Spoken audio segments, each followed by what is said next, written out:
ရှမ်းပြည်နယ်လားရှိုးမြို့မှာလေပြင်းတိုက်ခတ်ခဲ့တဲ့မြင်ကွင်းတွေဖြစ်ပါတယ်။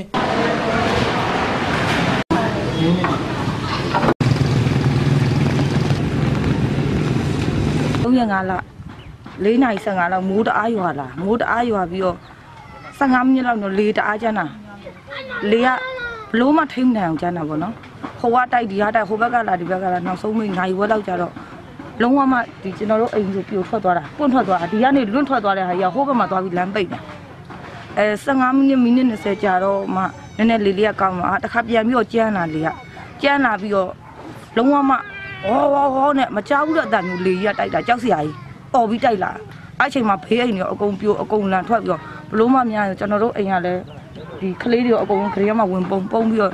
လေငြိမ်ပြီဆိုမှခဏသူများအိမ်ကလာခေါ်လို့သွားနေချင်းရှောက်ကြတော့အိမ်တွေလည်းပြိုခေါင်တွေလည်းပြုတ်တိုက်တွေဆိုလည်းအမြုံငိုင်းတွေပြုတ်ထွက်ကုန်တာလူနေအိမ်10 လုံးကျော်ပြိုကျပျက်စီးသွားပြီးအဆောက်အုံတော်တော်များများလဲခေါင်မိုးတွေလန်ကုန်ပါတယ်4 နာရီ 15 လောက်ကနေပြီးတော့ဒီပြင်းပုံနဲ့မြကြပြီးတော့